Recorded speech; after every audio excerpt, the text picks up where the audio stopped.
So இன்னைக்கு கிளாஸில் நம்ம பார்க்க போகிறது சிட்டிசன்ஷிப்.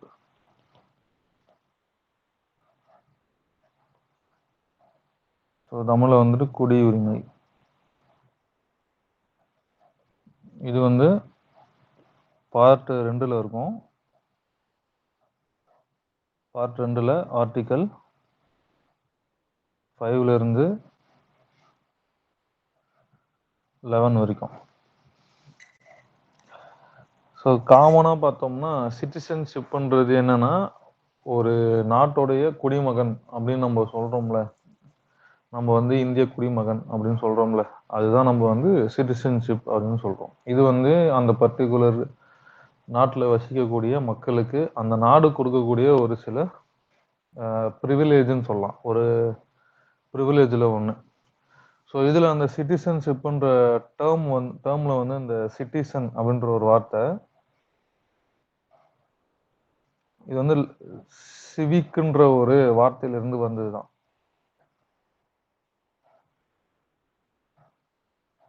ஸோ இந்த சிவிக்ன்றது பார்த்தோம்னாக்கா லட்டின் வேர்டு.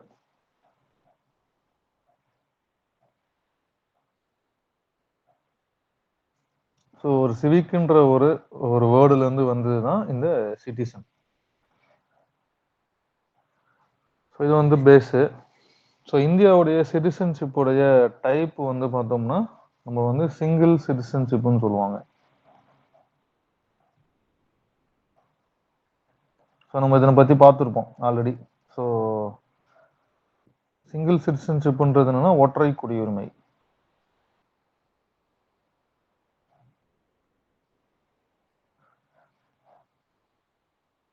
அதாவது வி ஆர் சிட்டிசன் ஆஃப்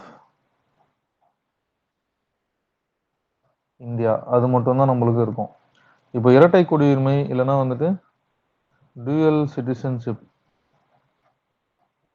அப்படின்றது யூஎஸ்ஏல இருக்கிற ஒரு கான்செப்ட். ஸோ டூயல் சிட்டிசன்ஷிப்ன்றது என்னன்னாக்கா, அவன் கண்ட்ரிக்குன்னு ஒன்று வச்சிருப்பான், ரெண்டாவது அவனுடைய ஸ்டேட்டுக்குன்னு ஒரு சிட்டிசன்ஷிப் வச்சிருப்பான். ஆனால் நம்மளது வந்து வெறும் கண்ட்ரிக்கு மட்டும்தான் இருக்கு, சிட்டிசன் ஆஃப் இந்தியா மட்டும்தான் இருக்கு. அப்போ இந்த ஒற்றை குடியுரிமைன்ற கான்செப்டை நம்ம எங்கேருந்து எடுத்திருப்போம் அப்படின்னாக்கா, இங்கிலாந்துலேருந்து எடுத்திருப்போம். இது வந்து அடுத்த பாயிண்ட். ஸோ ஒற்றை குடியுரிமைன்றது நம்ம இங்கிலாந்துலேருந்து எடுத்திருப்போம். மற்றபடி பேசிக்குன்னு சொல்லிட்டு என்ன சொல்லலாம் அப்படின்னாக்கா, ஸோ இந்த ஆர்டிக்கல் 5 to 11 இது வந்து எந்த டேட்ல நடைமுறைப்படுத்தினாங்க, இல்லை எந்த டேட்ல வந்து ஏற்றுக்கொள்ளப்பட்டது அப்படின்னு பார்த்தோம்னா,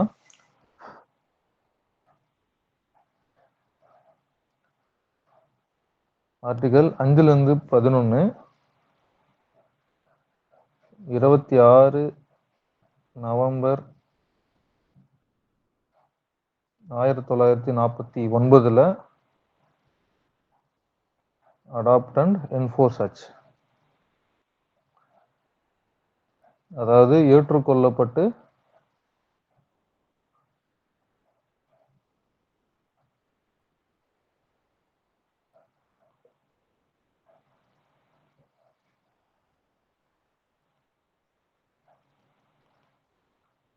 நடைமுறைப்படுத்தப்பட்டது. ஸோ அப்போ நிறைய ஆர்டிகல்ஸ் நம்மளுக்கு எப்போ நடைமுறைக்கு வந்திருக்கும் அப்படின்னா, ஜனவரி 26 தான் நடைமுறைக்கு வந்திருக்கும் இந்தியன் கான்ஸ்டியூஷனு. அப்போ இந்திய கான்ஸ்டியூஷன் வர்றதுக்கு முன்னாடியே நடைமுறைப்படுத்தப்பட்டது அப்படின்னு பார்த்தோம்னா நம்ம சிட்டிசன்ஷிப் தான். ஏன்னா இந்தியன் கான்ஸ்டியூஷனே அடாப்ட் ஆனது எப்போ 26 நவம்பரு. ஆனால் நடைமுறைப்படுத்தினது எப்போ இந்தியன் கான்ஸ்டியூஷன் பார்த்தோம்னாக்கா, ஸோ பாக்ஸில் வந்து சைடில் எழுதி வைக்கிறேன்.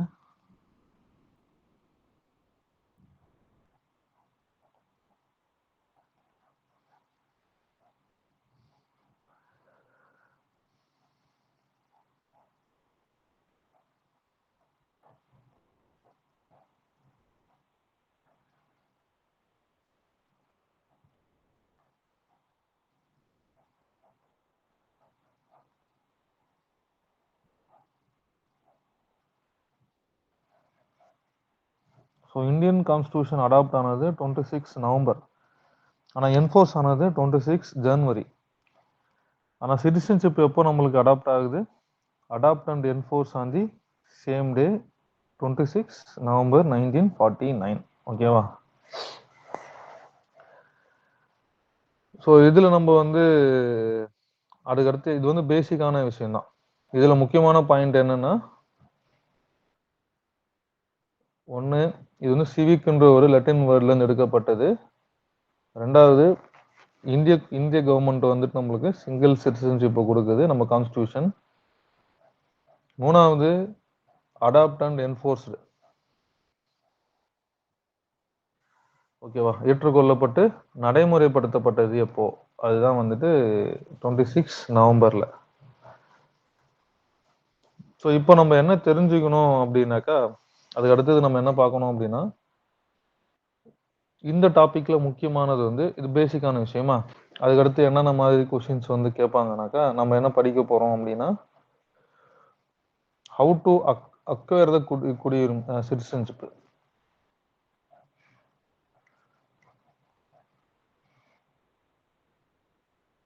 குடியுரிமை பெறும் முறைகள். ரெண்டாவது, குடியுரிமை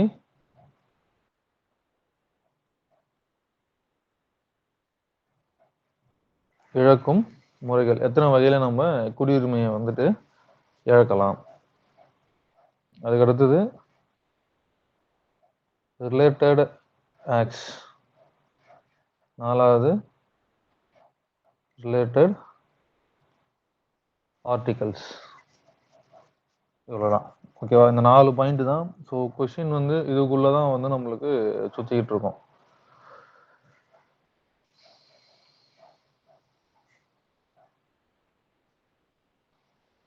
ஸோ இப்போ நம்ம இந்த குடியுரிமை சிட்டிசன்ஷிப் தொடர்பாக இந்தியாவில் வந்து ஒரு சட்டத்தை போட்டிருப்பாங்க. ஓகேவா? அந்த சட்டம் தான் நம்மளுக்கு எத்தனை வகையில் குடியுரிமை வாங்குறது, எத்தனை வகையில் குடியுரிமை இழக்கலாம் சொல்லி அந்த ஆக்ட் தான் சொல்லியிருக்கோம், நாட் கான்ஸ்டிடியூஷன். ஸோ எக்ஸாம்பிள் வந்து கேட்டிருப்பாங்க, இந்திய அரசியல் அமைப்பு எத்தனை 5 வகைகளில் குடியுரிமையை பெறலாம் என்று கூறுகிறதுன்னு கேட்டால் அந்த ஸ்டேட்மெண்ட் வந்து தப்பு. புரியுதா? ஏன் அப்படின்னாக்கா, அது வந்து ஒரு சட்டத்தின் மூலமாக தான் இந்தியாவில் எத்தனை வகையில் நீங்கள் குடியுரிமை வாங்கலாம், இழக்கலாம் அப்படின்னு சொல்லிட்டு சொல்லியிருப்பாங்க. அப்போ எத்தனை வகையில் குடியுரிமையை வாங்கலாம்?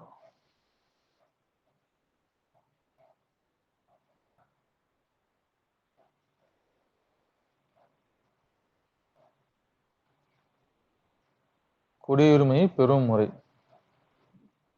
சரி, இது முதல்ல எந்த சட்டம் எழுதிக்கலாம்?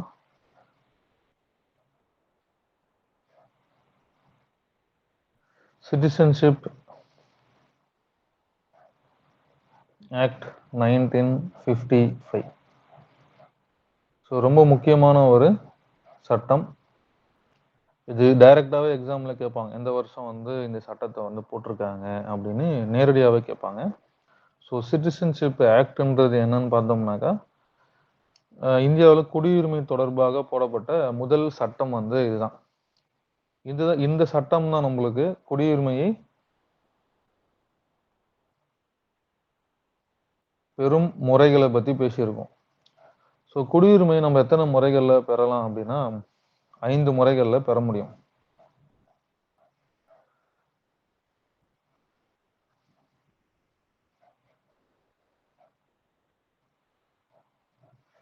ஒன்று பை பர்த், ரெண்டாவது பை டெசன்ட், மூணாவது பை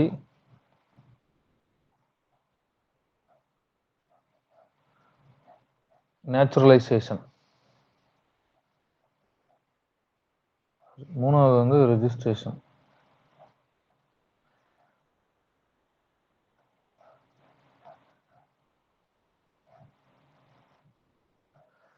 மூணாவது பை ரெஜிஸ்ட்ரேஷன், நாலாவது நேச்சுரலைசேஷன், அஞ்சாவது இன்கார்பரேஷன் ஆஃப் டெரிட்டரிஸ்.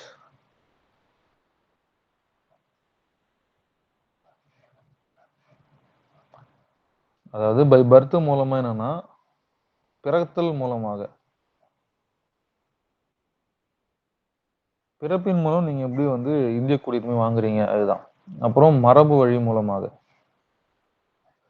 பதிவு செய்தல்.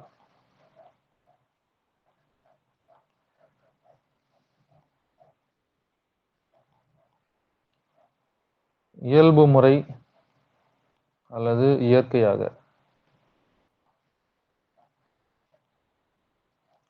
இதெல்லாம் வந்து குடியுரிமை அளிக்கும்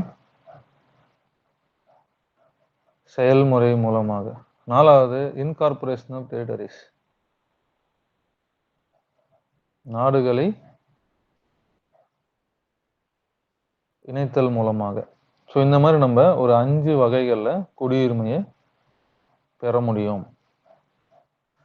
ஸோ ஃபர்ஸ்ட் வந்து பார்த்தோம்னாக்கா, ஓகே இன்னொன்னு ஒன்று எழுதி வச்சுக்கிங்க. சும்மா அதை முடிச்சிருவோம்.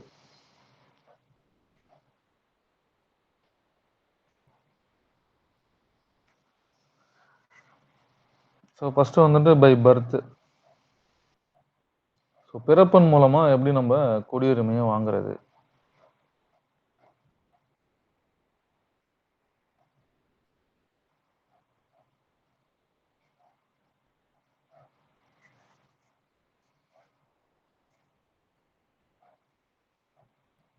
ஸோ பிறப்பின் மூலமா எப்படி நம்ம குடியுரிமையை வாங்க போறோம்? நீங்க ஜனவரி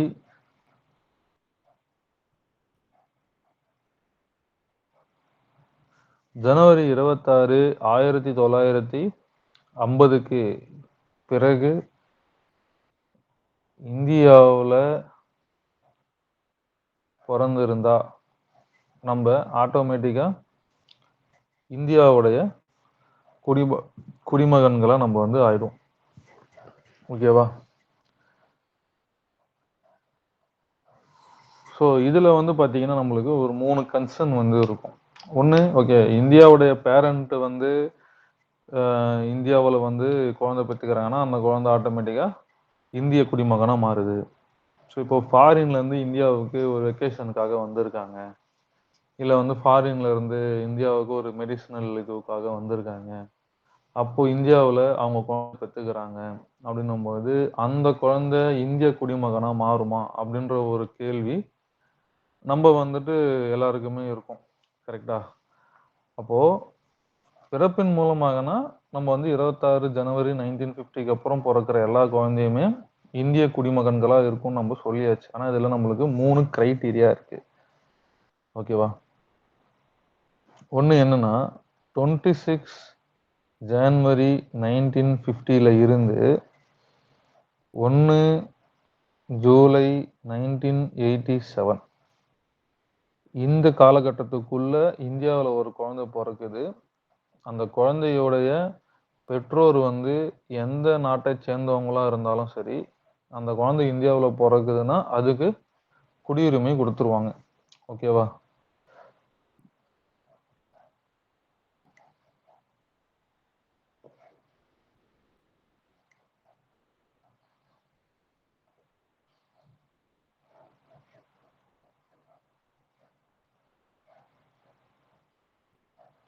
ஸோ அந்த குழந்தையோடைய அப்பா அம்மா எந்த நாட்டை சார்ந்தவங்களா இருந்தாலும் சரி, அந்த குழந்தைக்கு குடியுரிமையை கொடுத்துருவாங்க. ஓகேவா? ஸோ இது வந்து ஆரம்பத்தில் இருந்துச்சு. ஸோ 2வது ஸ்டேஜ் என்னன்னு பார்த்தோம்னா, 1 ஜூலை 1987ல இருந்து 3 டிசம்பர் 2004 அதுல ஒரு குழந்தை இந்தியாவில் பிறக்குது. பட் ஆனா அந்த குழந்தையுடைய பேரண்ட்ல ஏதாவது ஒருத்தவங்க அவங்களோட அம்மாவோ இல்லைன்னா அப்பாவோ இந்திய குடிமகனா இருந்தா அவங்களுக்கு நம்ம குடியுரிமையை கொடுக்க முடியும். ஓகேவா?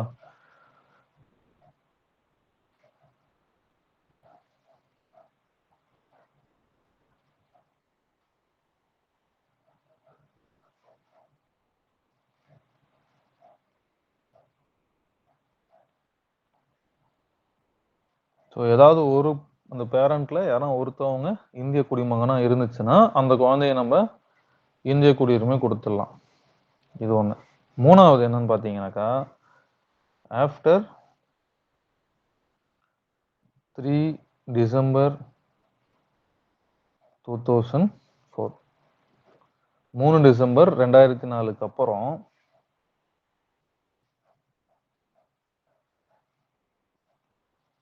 போத் பேரண்ட் அவங்க இந்தியாவுடைய சிட்டிசனா இருக்கணும். Both parent must be the citizen of India. ஓகேவா? இப்போ என்ன ஆயிடுச்சு, நம்மளுக்கு பிறப்பின் மூலமா குடியுரிமை கொடுத்தாலும் அவங்களோட பேரண்ட்ல கண்டிப்பா 2 பேருமே இந்திய குடிமக்களா இருக்கணும். ஓகேவா? ஆனா பேஸ் என்னன்னா, பிறப்பின் மூலமாகனா இந்தியாவில் பிறக்கிற இந்திய குடியுரிமை கொண்ட பெற்றோர்களை கொண்ட குழந்தைகள் வந்துட்டு இந்திய குடிமக்களா கருதப்படுது. இவ்வளவுதான். புரியுதா? ஆனா டிஎன்பிஎஸ்சியில என்ன கேட்பாங்கன்னா, இந்த மேலட்டை தான் கேட்பானுங்க. புரியுதா? எத்தனை வழியில பெற முடியும், இந்த டீப்பா உள்ள போய் ஒரு பெருசா கேட்க மாட்டாங்க. ரொம்ப மேலட்டை தான் கேட்பாங்க. யூபிஎஸ்சியில இதெல்லாம் கேட்கறதே கிடையாது. இந்த டாபிக் எல்லாம் வந்துட்டு அவங்க விட்டானுங்க யூபிஎஸ்சியில. அதெல்லாம் வரதே கிடையாது பெருசா. ஸோ நெக்ஸ்ட் நம்ம பார்க்க போறது மரபு வழியாக. ஸோ இதுல என்ன டவுட் இருக்கா? பர்த் மூலமா குழந்தை பிறக்கிறதுல என்ன டவுட் இருக்கா? இல்ல ப்ரோ. இல்லையா? ஓகே. ஸோ நெக்ஸ்ட் வந்துட்டு மரபு ரீதியாக. மரபுனா என்னது முதல்ல? டெசன்ட்னா என்ன? அப்படியே தலைமுறை வழி வழியா வர்றது. தலைமுறையில இப்போ நம்மளுக்கு எப்படின்னாக்கா, இந்தியாவுல இருந்து நம்ம தாத்தாவோ எங்க வெளிநாட்டுல இருந்திருக்காங்க, இந்தியாவோட ஆரிஜினா கொண்டவங்க ஏதோ ஒரு ரீசன்னால வெளிநாட்டுக்கு போயிட்டாங்க. ஓகேவா?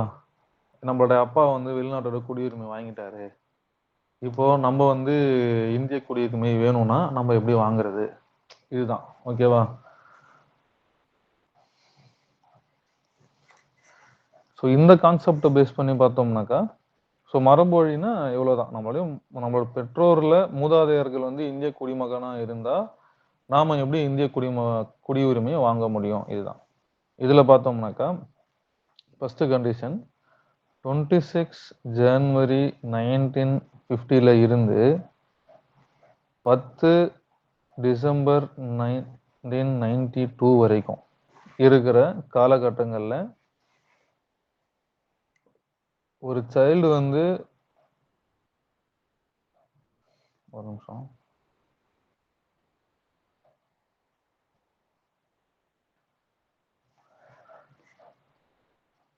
மரபு வழியில ஒரு குழந்தை வந்துட்டு வெளிநாட்டுல பிறக்குது. பானான் வெளிநாட்டுல பிறக்குது. ஓகேவா? ஸோ மரபு வழினால என்னன்னா, வெளிநாட்டுல பிறக்கிற ஒரு குழந்தை எப்படி இந்திய குடியுரிமையை வாங்குது, அதுதான். புரியுதுங்களா? வெளிநாட்டுல பிறக்கிறவனுக்கு எப்படி இந்திய குடியுரிமை கிடைக்குது. ஸோ 26 ஜனவரி 1950ல இருந்து 10th டிசம்பர் 1992 காலகட்டத்துக்குள்ள வெளிநாட்டுல பிறக்கிற ஒரு குழந்தையுடைய ஃபாதர் இந்தியாவுடைய சிட்டிசனா இருந்தா அந்த குழந்தை இந்தியாவுடைய குடியுரிமையை வாங்க முடியும் அப்படின்ற ஒரு கிரைட்டீரியா வச்சிருந்தாங்க. ரெண்டாவது கிரைட்டீரியா என்னன்னா, இது வந்து 10 டிசம்பர் 1992ல இருந்து 3 டிசம்பர் 2004 வரைக்கும். திருப்பி நம்ம இங்க போயிடணும். பார்ன் ஆன் ஃபாரின்ல வெளிநாட்டுல பிறக்கிற ஒரு குழந்தையுடைய ஃபர்ஸ்ட் என்ன கிரைட்டீரியா இருந்துச்சு? அப்பா மட்டும் இந்திய சிட்டிசனா இருந்தா அந்த குழந்தைங்க நம்ம குடியுரிமை கொடுத்துடலாம் அப்படின்னு இருந்துச்சு. ஆனா இப்போ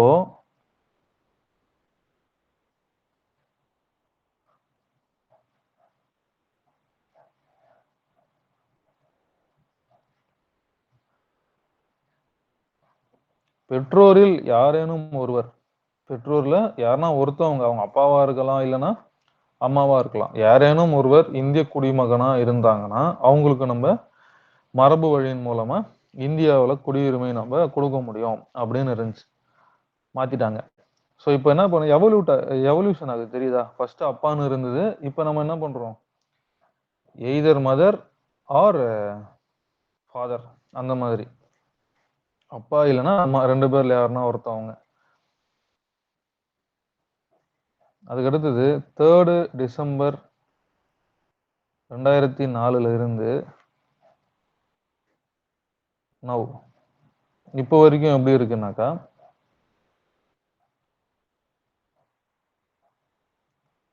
போத் பேரண்ட் இந்தியன் சிட்டிசனா இருந்தா,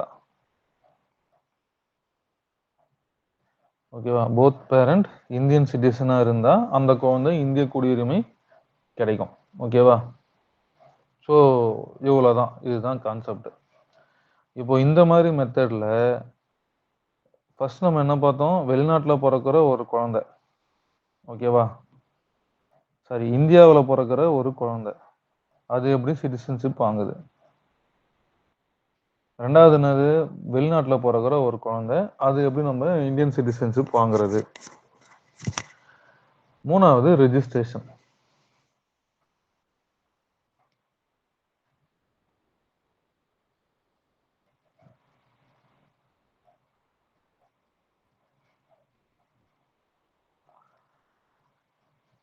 இதெல்லாம் டவுட் இருக்கா சண்முகம்? இல்ல ப்ரோ. இல்ல. ஓகே.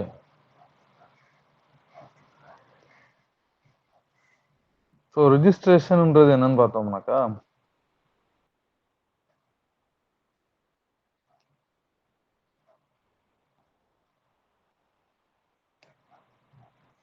நீ 7 வருஷம் நீ வந்து இந்தியாவுல தங்கி இருந்து, நீ 7 வருஷம் இந்தியாவுல தங்கி இருக்க அப்படி அது ஒரு கிரைட்டீரியா. அண்ட் நீ தங்கி இருந்து இந்தியாவுடைய குடிமக்கள் யாராவது ஒருத்தவங்கள நம்ம வந்து திருமணம் பண்ணியிருக்கோம் அப்படின்னா, நம்ம வந்து இந்த ரிஜிஸ்ட்ரேஷன் மெத்தட் மூலமா நம்ம வந்து இந்தியன் சிட்டிசன்ஷிப்பை வாங்க முடியும். ஓகேவா? ஸோ ஃபார் எக்ஸாம்பிள் வந்து பார்த்தோம்னாக்கா,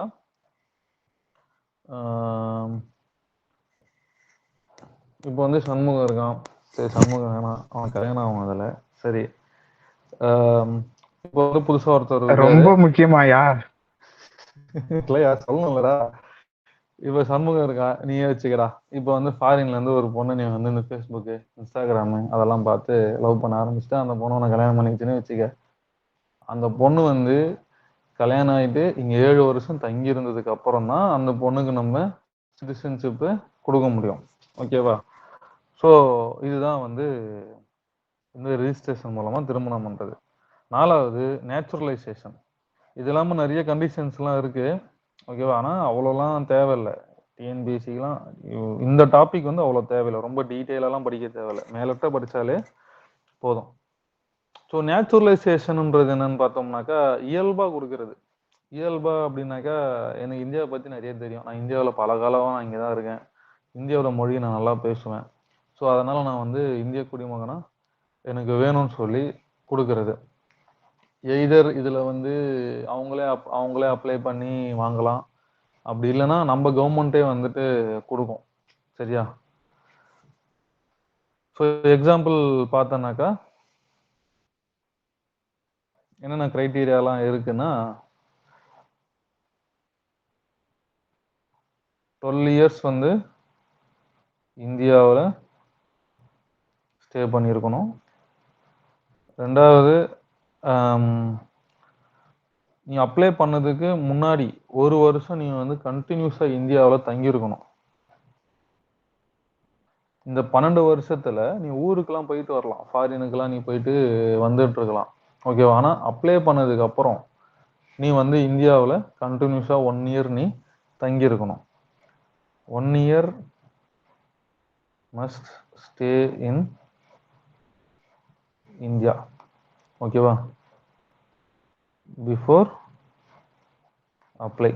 அப்ளை பண்ணுறதுக்கு 1 வருஷத்துக்கு முன்னாடி நீ கண்டிப்பாக இந்தியாவில் தங்கியிருக்கணும்.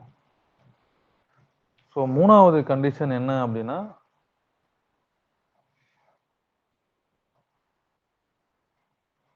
ஏதாவது ஒரு லாங்குவேஜை நீ வந்து சரளமாக பேச எழுத நீ தெரிஞ்சிருக்கணும். At schedule 8. எட்டாவது எட்டாவது ஷெட்யூலில் இருக்கிற ஏதாவது ஒரு லாங்குவேஜை நீ சரளமாக பேசவும் எழுதவும் உனக்கு தெரிஞ்சிருந்துச்சுன்னா உனக்கு வந்து இந்திய குடியுரிமையை கொடுத்துருவாங்க. ஓகேவா? அப்படி இல்லைன்னா நம்ம பர்சன் ஆரிஜின் ஆஃப் இந்தியான்னு சொல்லுவாங்கல்ல, வெளிநாட்டு வாழ் இந்தியர்கள் அப்படின்னு சொல்லுவாங்க, பார்த்துருப்பல்ல. ஸோ அவங்களுக்கெல்லாம், ஸோ வெளிநாட்டு வாழ் இந்தியர்கள் அவங்களாம் கூட இந்த நேச்சுரலைசேஷன் மெத்தடில் வந்து அப்ளை பண்ணாங்கன்னா சீக்கிரமாக வந்துட்டு அவங்களுக்கு குடியுரிமை நம்மளால கொடுக்க முடியும். ஓகேவா? இதுதான் வந்து நேச்சுரலைசேஷன். அதுக்கடுத்து பார்த்தோம்னா இன்கார்பரேஷன் ஆஃப் டெரிட்டரிஸ், அதாவது நாடுகளை இணைப்பதன் மூலமாக. நாடுகளை இணைக்கிறதுனா என்னது? ஃபார் எக்ஸாம்பிள், இந்தியா வந்து சுதந்திரத்துக்கு அப்புறம் நம்ம பார்ட் 1 ஆர்டிகல் 1ல நம்ம வந்து படிச்சிருப்போம். டெரிட்டரி ஆஃப் இந்தியா, அதாவது இந்தியா தட் இஸ் பாரத், இந்தியானா என்னென்னது நம்ம வந்து படிச்சிருப்போமா? அதுல 3வது பாயிண்ட் நம்ம என்ன படிப்போம்னா, ஃபியூச்சர்ல இந்தியா வந்து அக்வயர் பண்ற, கேப்சர் பண்ற அந்த லேண்டும் இந்தியாவுடைய நிலத்துக்குள்ளதான் வருது நம்ம படிச்சிருப்போமா? அப்போ அந்த நிலத்துல வாழ்ற மக்கள் என்ன பண்ண போறாங்க? இப்போ ஆட்டோமேட்டிக்கா இந்திய குடிமக்களா மாறிடுவாங்க. ஓகேவா? ஸோ எக்ஸாம்பிள் பார்த்தோம்னாக்கா நம்ம நிறைய சொல்லலாம். ஞாபகம் இருக்கா? சிக்கிம்ல, பாண்டிச்சேரி, கோவா, டாமன் டையூ, இதெல்லாம் ஞாபகம் இருக்கா? ஸோ இந்த பாண்டிச்சேரிலாம் பிரெஞ்சு, கோவானோ போர்ச்சுகீஸு, சிக்கிம் சோக்கியால் கிங்கு கிட்ட இருந்து நம்ம வந்து ஆஃப்டர் இண்டிபெண்டன்ஸ்ல நம்ம கேப்சர் பண்ணி இது அக்வயர் பண்ணியிருப்போம் இந்தியாவுக்குள்ள. புரியுதா? அப்போ இந்த 5 மெத்தட் மூலமா நம்ம இந்தியாவில் குடியுரிமை நம்மளால வாங்க முடியும். புரியுதா? இது என்ன டவுட் இருக்கா? இல்ல ப்ரோ. இது டவுட் இல்லைல்ல? ஓகே. ஸோ இதுக்கு அடுத்தது குடியுரிமையை நம்ம வந்து எப்படிலாம் இழக்கலாம், இது குடியுரிமையை வாங்குறது. சரியா? ஸோ குடியுரிமை எப்படி நீ இழப்ப அப்படின்னு பார்த்தோம்னாக்கா அதுக்கு வந்து ஒரு 3 மெத்தட் இருக்கு. லாஸ் ஆர் இழத்தல், குடியுரிமை இழக்கும் முறைகள். இதெல்லாம் வந்து ரொம்ப டெப்த்தாலாம் படிக்கவே தேவையில்லை. ப்ரீவியஸ் இயர் கொஸ்டின்லாம் பார்த்தோம்னா ரொம்ப பேசிக்காக இருக்கும், மேலட்டாக இருக்கும். ஏதோ 1-2 கேள்வி தான் ரொம்ப போகும். ஓகேவா? ஸோ ஃபர்ஸ்ட் என்னன்னா, குடியுரிமை இழத்தல் முறைகள் மொத்தம் 3. அதில் 1 ரெனவுன்சியேஷன். ரெனவுன்சியேஷன் என்னன்னாக்கா தானாக முன்வந்து துரத்தல்.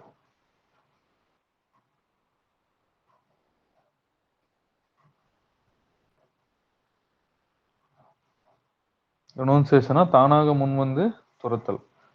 2வது டெர்மினேஷன், குடியுரிமையை வந்து அழித்தல்.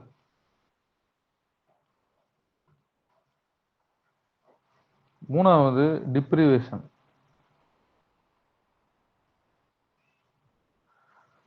குடியுரிமையை முடிவுக்கு கொண்டு வருதல்.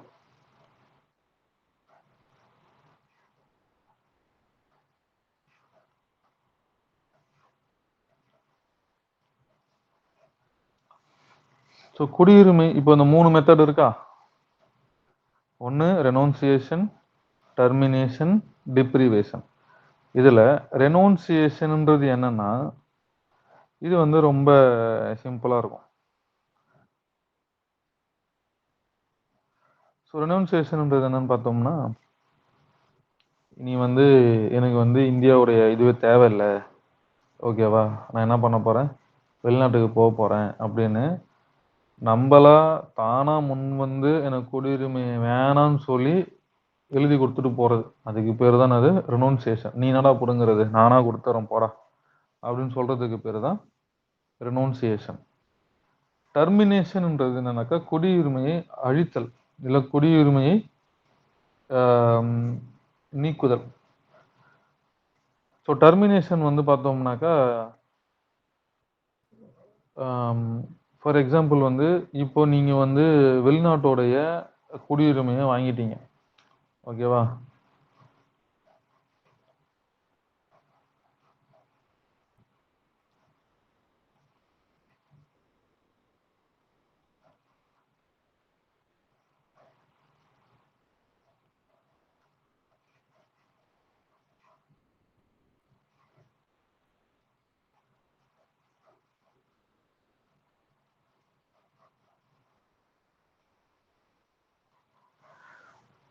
அதாவது இந்தியாவுடைய பிரசிடென்ட்டோட அனுமதி இல்லாம நீங்க வெளிநாட்டோட குடியுரிமையை வாங்குனீங்க அப்படின்னா, உங்களோட குடியுரிமை என்பது தானாக அழிஞ்சு போயிடும். ஓகேவா? இதுக்கு பேரு தான் வந்து டெர்மினேஷன்.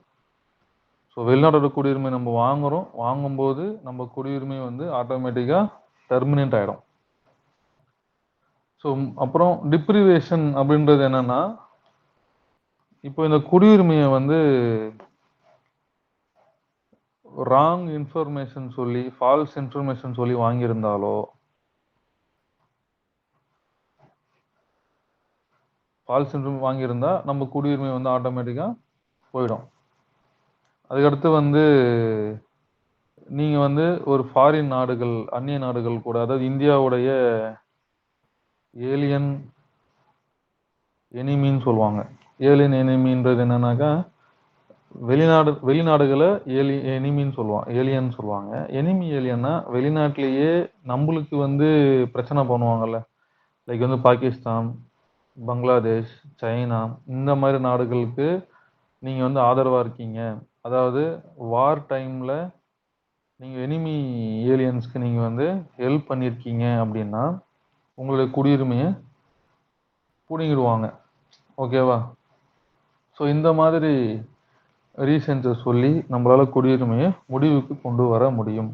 ஓகேவா? ஆனா இதுல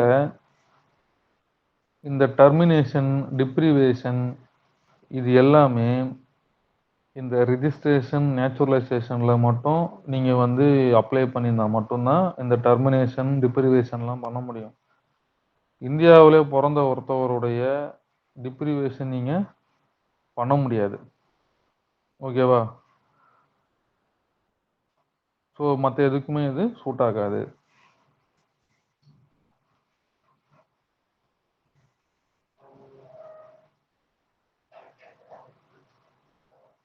ஸோ இது வந்து காமன். இதுதான் வந்து குடியுரிமையை இழக்கும் முறைகள். ஸோ இதுக்கு அடுத்து பார்த்தோம்னா, நம்ம என்ன பார்க்கணும் அப்படின்னா, இப்போ பேக் டூ நம்ம எங்க வரணும்னாக்கா, 1955 சிட்டிசன்ஷிப் ஆக்ட்.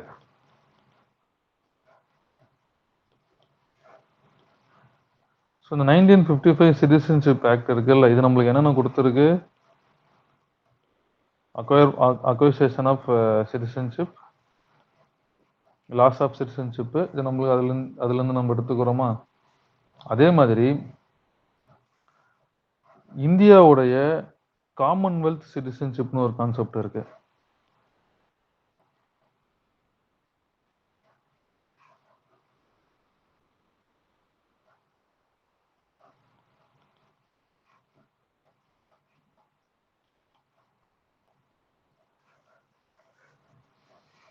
ஸோ காமன்வெல்த் சிட்டிசன்ஷிப்ன்றது என்னன்னா, காமன்வெல்த் நேஷன்ஸ் இருக்குல்ல,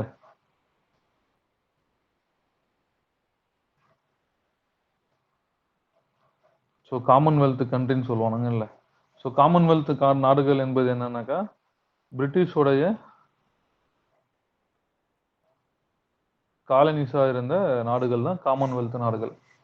ஸோ ஆஃப்டர் இண்டிபெண்டன்ஸ் வந்து பிரிட்டிஷ் என்ன பண்றான், இந்த காமன்வெல்த் நாடுகள்ல வந்துட்டு எல்லாத்தையும் ஒன்று சேர்க்கணும், அவங்க ஆட்சி கீழே இருந்த நாடுகள்லாம் ஒன்று சேர்க்கணும்னு சொல்லிட்டு அவன் என்ன பண்றான், ஒரு ஆர்கனைசேஷனை கிரியேட் பண்றான்.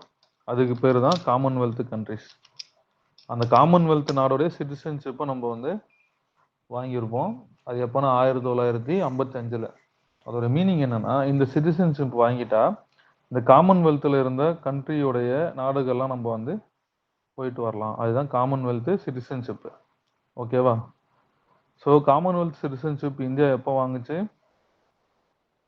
அட் 1955. ஆனா இப்போ நம்மளுக்கு இருக்குதா?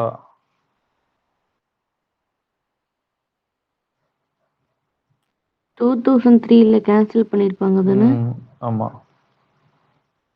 ஸோ கேன்சல் ஆனது எப்போன்னா 2003ல நம்ம வந்து இந்த காமன்வெல்த் சிட்டிசன்ஷிப்பே எங்களுக்கு தேவையில்லை அப்படின்னு சொல்லி அதை நம்ம கேன்சல் பண்ணியிருப்போம். அப்போ இந்தியாவுக்கு இப்போ காமன்வெல்த் சிட்டிசன்ஷிப் இருக்கா அப்படின்னா கிடையாது. ஓகேவா? அப்புறம் இன்னொன்று இது சொல்லிட்டேன். இந்த சிட்டிசன்ஷிப் ஆக்ட் வந்துட்டு ஸோ இந்த சிட்டிசன்ஷிப் ஆக்ட் வந்து எப்படி குடியுரிமை வாங்கலாம்னு சொல்லியிருக்கோம். இழத்தல் பற்றி ஆர்டிக்கல் 7 நினைக்கிறேன். அதுலேயே வந்து ஆர்டிக்கல் 7லேயே நம்மளுக்கு வந்து அது இருக்கு. ஓகேவா? ஸோ பெரும் வழிமுறைகள் தான் வந்து சிட்டிசன்ஷிப் ஆக்டில் இருக்கு. ஸோ லாஸ்ட் வந்து ஆர்டிக்கல் 7ல சொல்லியிருப்பாங்க.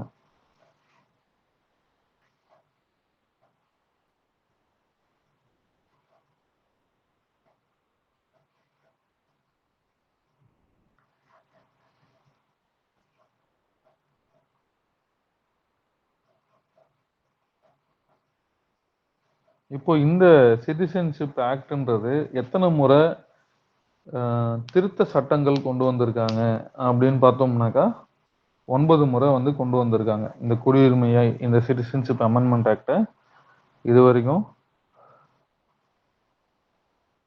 9 டைம்ஸ் வந்து அமெண்ட்மெண்ட் பண்ணியிருக்காங்க. ஓகேவா? ஸோ இது வந்து ஒரு இயர்லாம் போகும். அது எல்லாத்தையுமேலாம் படிக்காதீங்க. ஃபர்ஸ்ட் எப்போ வந்து அமெண்ட்மெண்ட் பண்ணாங்கன்னா இந்த சிட்டிசன்ஷிப் அமெண்ட்மெண்ட் ஆக்ட்னு சொல்லுவாங்க. சிட்டிசன்ஷிப் அமெண்ட்மெண்ட் ஆக்ட் 1957ல வந்திருக்கு. ஸோ நம்மளுக்கு தெரிஞ்ச 9th அமெண்ட்மெண்ட் ஆக்ட் வந்து பார்த்தோம்னாக்கா 9th CAA வந்து 2019ல வந்துச்சு. இதுதான் ரொம்ப பெரிய கான்ட்ரவர்சி ஆச்சு. இந்த அந்த லாக்டவுனுக்கு முன்னாடி வரைக்கும் கான்ட்ரவர்சியாக இருந்துச்சு. லாக்டவுன் வந்ததுக்கு அப்புறம் அப்படியே அது அடங்கிடுச்சு. ஸோ இந்த CAA 2090ல என்ன சொல்லியிருப்பாங்க அப்படின்னா இந்தியாவுடைய நெய்பரிங் கண்ட்ரீஸ்ல இருக்கிற, அதாவது பாகிஸ்தான், ஆப்கானிஸ்தான்,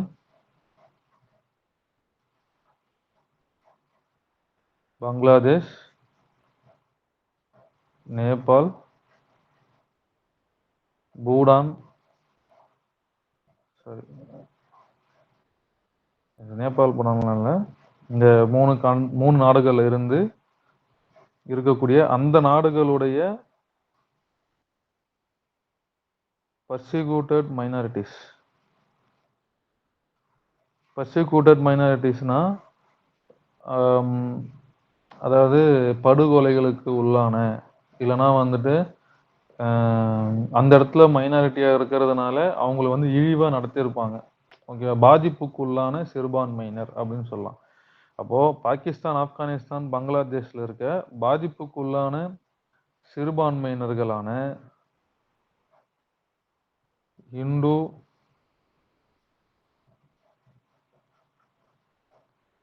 கிறிஸ்டியன்ஸ், சீக்கு, பார்சிஸ், ஜெயின்ஸ், இவங்களுக்கு நீ லீகலா வந்திருந்தாலும் சரி, இல்லீகலா வந்திருந்தாலும் சரி, உனக்கு நான் குடியுரிமையை கொடுத்துட்றேன் அப்படின்னு சொல்லுவாங்க. ஓகேவா?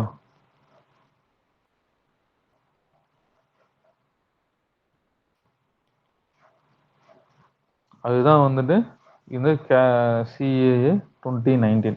ஸோ இதை தான் வந்துட்டு அப்போ இருந்த அப்போசிஷன் பார்ட்டி அவங்களாம் வந்து எதிர்த்து பலமாக வந்து கோஷம்லாம் போட்டுக்கிட்டு இருந்தாங்க. ஓகேவா? ஸோ இவ்வளோதான். இதுக்கு அடுத்தது, ஸோ இது வரைக்கும் சிட்டிசன்ஷிப் அமெண்ட்மெண்ட் ஆக்டை பற்றி படித்தோம்னா 3 பாயிண்ட் தான். அது நம்ம என்ன சொல்லுது, அக்யூசியேஷன் ஆஃப் சிட்டிசன்ஷிப் பற்றி பேசுது. காமன்வெல்த் கண்ட்ரியோடைய சிட்டிசன்ஷிப் நம்ம எப்போ வாங்கணும், எப்போ லாஸ் பண்ணணும், அதை பற்றி பேசுது. எத்தனை முறை அமெண்ட்மெண்ட் பண்ணியிருக்காங்க அதை பற்றி நம்ம பார்க்கணும். ஓகேவா? அதுக்கு அடுத்தது ஒரு டவுட்டு. ஏன் வந்து அதுக்கு ஆப்போசிட்டா இது பண்ணியிருப்போம்? அதுல முஸ்லிம்ஸ்க்கு வரலன்னு சொல்லிட்டு எல்லாரும் கேட்டிருப்பாங்க. ஏன்னா அதுல இந்து, ம். கிறிஸ்டியன்ஸ் இருக்கு. முஸ்லிம்ஸ் வரலன்றதால அது ஆப்போசிட் பார்ட்டி வந்து கேட்டிருக்கா. ஆமா. அதனால தான் கேட்டாய்ங்க. நம்ப ஆப்போசிஷன் பார்ட்டி எதுக்கு கேட்டாய்ங்கன்னா, ஒண்ணு முஸ்லிம்ஸ வந்து இதுல நம்ப அலோவ் பண்ணல. முஸ்லிம்ஸ் வந்து இதுல இல்ல. அண்ட் தமிழ்நாடு இவங்க டிஎம்கே எதுக்கு அவங்கலாம் இப்ப எதுக்கு அப்போஸ் பண்ணாங்கன்னாக்கா, ஈழத் தமிழர்கள் இதுல இல்ல. அந்த ஈழத் தமிழர்கள் வந்து இதுல கிடையாது. ஓகேவா?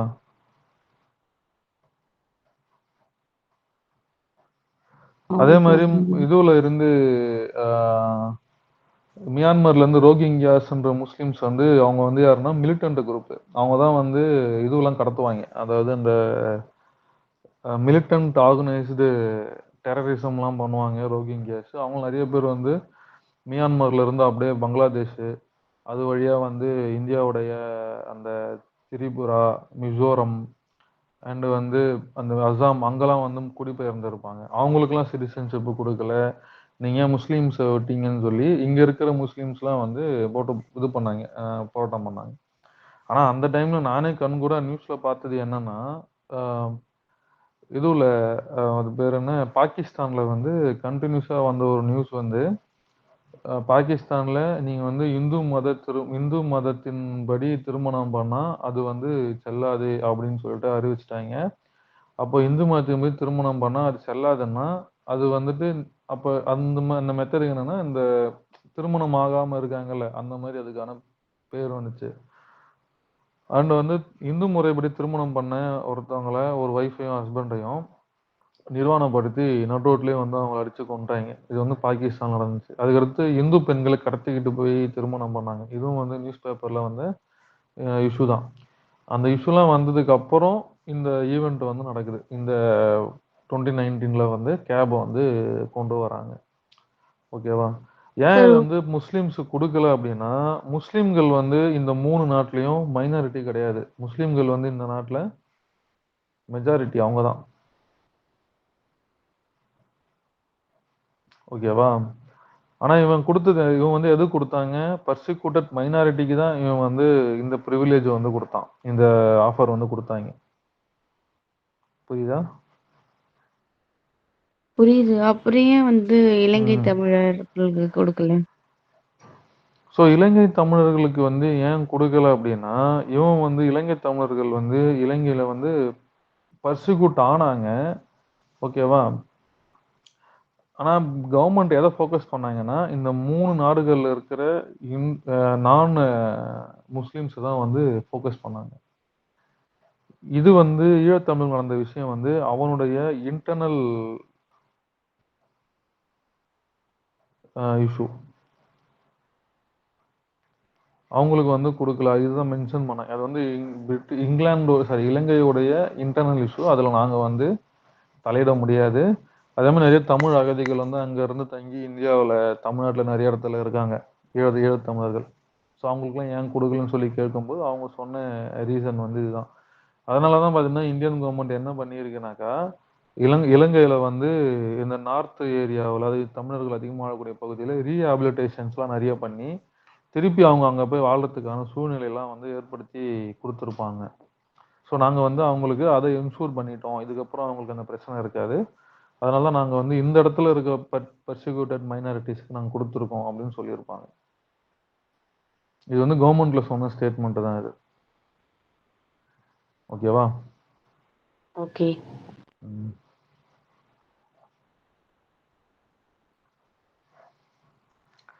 அதுக்கடுத்து ஆர்டிகிள் 527 சாரி 5-11.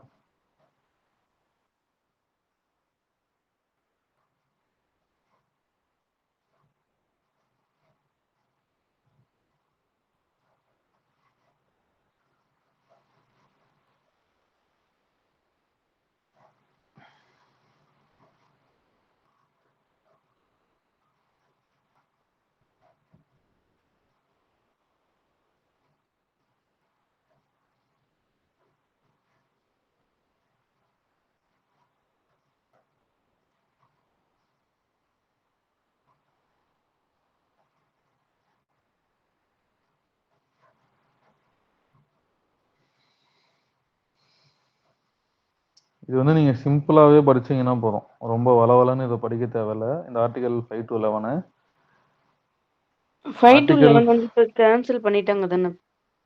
புரியல புரியல. இப்ப 5 to 11 வந்து கேன்சல் பண்ணிட்டாங்க தானே?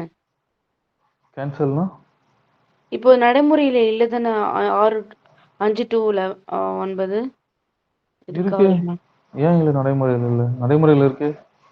ஓகே. இல்ல நடைமுறையில் 1900 இல்லைன்னா நம்மளுக்கு குடியுரிமை கிடைக்காதுல்ல. Okay, okay. இல்ல ம் 1955ல வந்து தான் ஃபாலோ பண்றாங்கன்னு நெனச்சேன். Okay, okay. ம் ஓகேயா. ஸோ வந்து ஆர்டிகல் 5 நம்மளுக்கு என்ன சொல்லியிருக்கோம் அப்படின்னா, ஆம், 26 ஜனவரி 1950ல இந்தியாவில் இருந்த எல்லாருக்குமே இந்திய குடியுரிமை கொடுத்துருப்பாங்க. ஓகேவா. ஸோ இவன் வந்து இதுல 3 ரீசன் வந்து சொல்லியிருப்பான். டிஎன்பிசிக்கு இது கூட தேவையில்லை. ஓகேவா.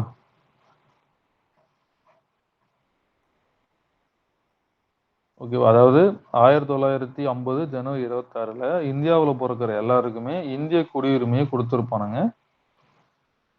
ஓகேவா. அதுதான் ஆர்டிகல் 5 சொல்லுது.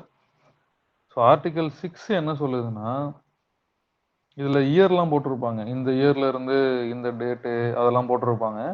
ஸோ அந்த டேட்ல நம்ம வந்து படிக்கணும்னு பெருசா இம்பார்ட்டன்ட் இல்லை. இது நீங்க என்ன தெரிஞ்சுக்கலாம்னா, ஆர்டிகல் 6ன்றது என்னன்னா, பாகிஸ்தான்ல இருந்து இந்தியாவுக்கு குடிபெயர்ந்து வந்திருப்பாங்கல்ல, பாகிஸ்தான்ல இருந்து இந்தியாவுக்கு குடிபெயர்ந்து வந்திருப்பாங்கல்ல, அவங்களுக்கு எப்படி சிட்டிசன்ஷிப் கொடுக்கலாம், அதை சொல்றதுதான் ஆர்டிகல் 6. 7 என்னன்னா, இந்தியாவுல இருந்து பாகிஸ்தானுக்கு சில பேர் போயிருப்பாங்க. ஓகேவா.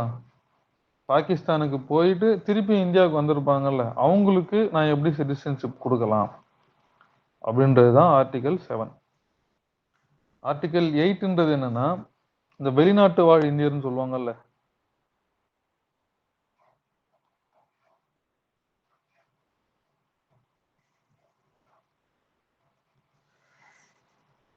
ஸோ இந்த வெளிநாட்டு வாழ் இந்தியர்கள் வந்து எப்படி இந்தியன் சிட்டிசன்ஷிப் வாங்கலாம் அப்படி அதை சொல்றதுதான் இந்த ஆர்டிகல் 8. இவங்க என்ன பண்ணலாம், வெளிநாட்டுல இருக்கிற அந்த எம்பசி இருப்பாங்க இருக்கும்ல, அந்த எம்பசில போய் ஃபார்மை வாங்கி நான் அப்ளை பண்ணி ரிஜிஸ்டர் பண்றதுக்கு போட்டு வைக்கலாம். ஓகேவா. ஸோ இதுதான் வந்து ஆர்டிகல் 8. ஆர்டிகல் 9 வந்து பார்த்தோம்னாக்கா, டெர்மினேஷன் ஆஃப் சிட்டிசன்ஷிப். ஸோ நம்ம வந்து பார்த்துருப்போம்ல, ஃபார் எக்ஸாம்பிள் வந்து பார்த்தோம்னா, வெளிநாட்டோடைய குடியுரிமையை வாங்கினா இந்திய குடியுரிமை ஆட்டோமேட்டிக்கா லாஸ் ஆயிடும்னு பார்த்துருப்போமா. அப்போ குடியுரிமையை இழக்கும் முறை, டெர்மினேஷன், அழித்தல், குடியுரிமை அழித்தல். அது அப்புறம் வந்து ஆர்டிகல் 10 வந்து என்னன்னு பார்த்தோம்னா, இந்திய குடியுரிமையை எப்படி வந்து கண்டினியூன்ஸ் ஆகும். ஃபார் எக்ஸாம்பிள் பார்த்தீங்கன்னாக்கா, இந்திய ஆர்டிகல் 5 to 11 விட சிட்டிசன்ஷிப் ஆக்ட் 1955 தான் இந்தியாவுடைய குடியுரிமைகளை பத்தி பேசுது. ஓகேவா. அப்போ குடியுரிமைகள் தொடர்பாக மாற்றத்தை நம்ம வந்து எப்படி கொண்டு வரலாம், இந்த குடியுரிமை நம்ம எப்படி வந்து கண்டினியூவா எடுத்துக்கிட்டு போகலாம் அப்படின்னு சொல்றதுதான் ஆர்டிகல் 10. அதாவது குடியுரிமையுடைய தொடர்ச்சி. அப்புறம் ஆர்டிகல் 11ன்றது வந்து என்னன்னு பார்த்தோம்னா, குடியுரிமை சார்ந்து எந்த விதமான ஒரு ரெகுலேஷன்ஸையோ இல்லைன்னா வந்து சட்டங்களையோ நம்ம வந்து பார்லிமெண்ட்ல இயற்ற முடியும் அப்படின்னு சொல்றதுதான் இந்த ஆர்டிகல் 11. ஓகேவா. ஸோ இது வந்து பெருசா நம்மளுக்கு தேவையில்லை. வாட் இஸ் வாட்னு படிச்சு வச்சுக்கிட்டாலே போதும். ஸோ இதுல என்ன டவுட் இருக்கா? இல்ல புரியலடா, சொல்லு. இல்லன்னு சொன்ன சொல்றப்ப பிளாக் ஆயிருச்சு. அப்படியா. Okay okay. ஸோ அதுக்கு அடுத்தது இன்னொரு டேர்ம் நீங்க வந்து அடிக்கடி நியூஸ்ல பார்ப்பேன், பிரவேசி பாரதிய திவாஸ் அப்படின்றது.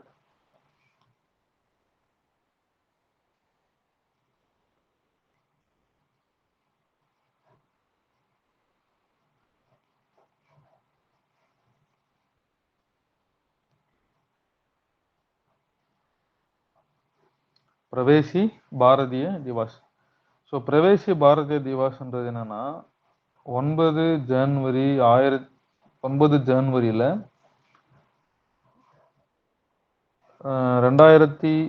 இருந்து செலிப்ரேட் பண்ற ஒரு தினம் தான் இந்த பிரவேசிய பாரதிய திவாஸ். அதாவது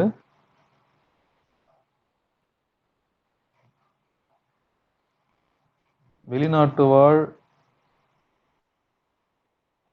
இந்தியர் தினம் அப்படின்னு சொல்லுவாங்க.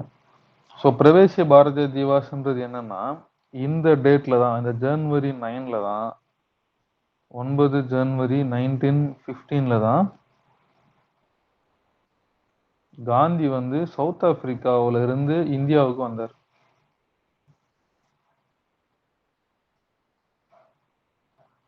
ஓகேவா? இந்த டேட்ல தான். அதனால தான் அந்த டேட்டை என்ன சொல்றாங்க, பிரவேசிய பாரதிய திவாஸ். ஏன்னா இந்த டேட்டுக்கு அப்புறம் தான் அவர் இந்தியாவுக்கு வந்து இந்தியாவில் இருக்கிற சுதந்திர போராட்டத்துல எல்லாம் அவரு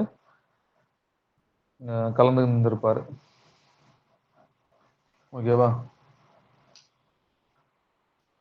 ஸோ இவ்வளவுதான்.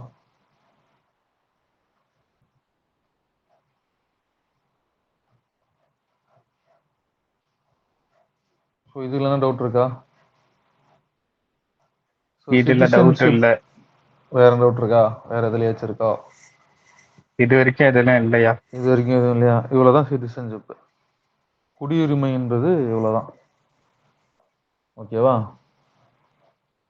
ஸோ இது வரைக்கும் நம்ம என்னென்ன பார்த்தோம்னா, சிட்டிசன்ஷிப்பு என்ன ஆர்டிக்கல், என்ன பார்ட்டு, அப்புறம் வந்து சிட்டிசன்ஷிப்ன்ற மீனிங் என்ன, அப்புறம் பேசிக்கா சிங்கிள் சிட்டிசன்ஷிப் ஒற்றை குடியுரிமை பார்த்துருப்போம்.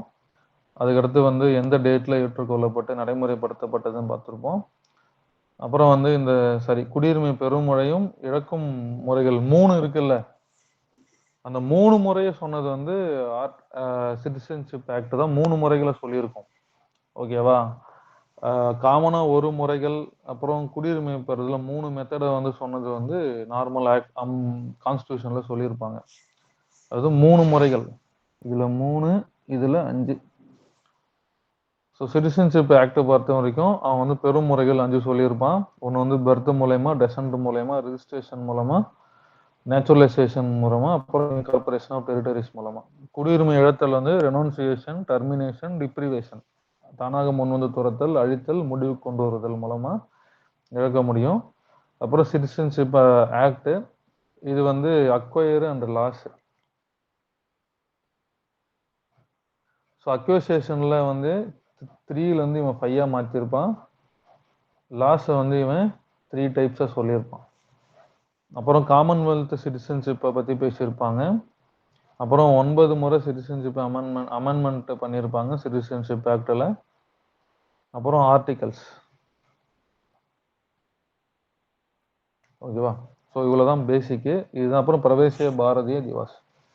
இதுவும் நம்மளுக்கு வந்து குடியுரிமைன்ற ஒரு டாபிக் நம்மளுக்கு வந்து முடியுது. சரியா?